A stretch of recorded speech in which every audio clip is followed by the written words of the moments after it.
इस वक्त हमारे साथ बातचीत के लिए पूर्व सहकारिता राज्य मंत्री रही डॉक्टर संगीता बलवंत मौजूद हैं। भारतीय जनता पार्टी के तरफ से इनको राज्यसभा के लिए नामित किया गया है। इस वक्त वो गाजीपुर के सदर ब्लॉक में एक कार्यक्रम में शामिल होने के लिए आई हैं। इनसे मैं बात करता हूं। जिस तरीके से भारतीय जनता पार्टी ने एक बार फिर आपके कद को बढ़ाया है, राज्यसभा के लिए नामित किया है, ऐसे में क्या कहेंगे?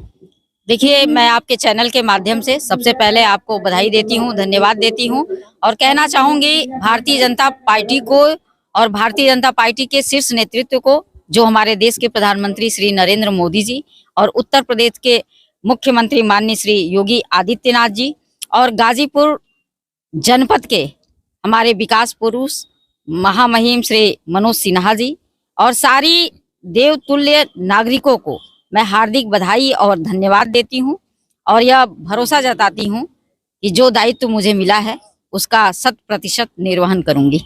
जिस तरीके से देखा जाए कि राजनीति में पहले महिलाओं का सक्रियता कम होता था और जब से आपने छात्र जीवन से राजनीति में कदम रखा, शुरुआत कहां से हुई और अब? देखिए, मैं 1997 में पीजी कॉलेज गाजीपुर में छात्र संघ का चुनाव लड़ी और रिकॉर्ड मतों से विजयी भी हुई और उस चुनाव के बाद कई बहनें हमारी पीजी कॉलेज गाजीपुर में चुनाव लड़ी और आज भी कई बहनें चुनाव लड़ने के लिए लालायित हैं। तो ये एक नारी शक्ति वंदन के जिस कार्यक्रम में मैं आई हूँ उसके लिए ये बहुत बड़ी चीज है कि महिलाएं आज हर क्षेत्र के साथ साथ राजनीति, जो बहुत दुरूह कार्य माना जाता है, उसमें भी बढ़ चढ़ के भागीदारी कर रही हैं। और वैसे भी हमारी भारतीय जनता पार्टी तो नारियों के लिए पूरी तरह से कटिबद्ध है, उनके विकास के लिए। आपने देखा कि आज हमारे बीच में नहीं है श्रीमती स्वर्गीय सुषमा स्वराज जी, वित्त मंत्रालय जैसा मंत्रालय उन्होंने संभाला। आज हमारे बीच में श्रीमती निर्मला सीतारमण जी, रक्षा मंत्रालय उन्होंने संभाला था, आज वित्त मंत्रालय संभाल रही हैं। तो बहुत सी महिलाएं भारतीय जनता पार्टी में है, जिसके माध्यम से हमारी सरकार यह संदेश देती है कि महिलाएं अबला नहीं है, बल्कि महिलाएं सुदृढ़ है और वो कुछ भी कर सकती हैं। गाजीपुर से संगीता बलवंत बिंद बाहुल्य से आती हैं और जिस तरीके से लोकसभा चुनाव आने वाला है और जिस तरीके से भारतीय जनता पार्टी जो बिसात बिछा रही है, वो कहीं ना कहीं जातिगत समीकरणों को फिट बैठाने के लिए सब कुछ बिसात बिछा रही है। क्या लग रहा है इस बार के लोकसभा चुनाव में विकास भी मुद्दे रहेंगे या फिर जाति समीकरण भी बहुत जरूरी है? देखिए, भारतीय जनता पार्टी की तो नींव ही विकास पे है और जाति की बात तो करे कांग्रेस, जाति की बात करे सपा, जाति की बात करे बसपा, जिसमें केवल एक बिरादरी के लोग ही मुखिया के पद पे रहते हैं, चाहे वो बसपा हो चाहे वो सपा हो। मैं क्षेत्रीय पार्टी की बात कर रही हूँ। और भारतीय जनता पार्टी एक ऐसा दल है जहाँ पे ये कहा ही नहीं जा सकता कि राष्ट्रीय अध्यक्ष केवल फला बिरादरी का होगा। तो भारतीय जनता पार्टी जाति धर्म की राजनीति से दूर रहती है।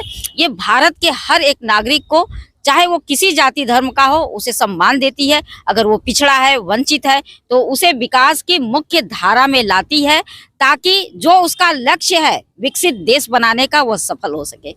भारतीय जनता पार्टी ने आपको 2017 में टिकट दिया, गाजीपुर सदर सीट से आप चुनाव भी लड़ी, 22 तक आप विधायक भी, पुनः एक बार 22 में भी भारतीय जनता पार्टी ने आप भरोसा किया और पुनः सदर से प्रत्याशी बना। हालांकि उसमें जीत हासिल नहीं हो सका, लेकिन फिर एक बार ऐसा अवसर आया है जिसमें आपको राज्यसभा के लिए नामित किया गया है।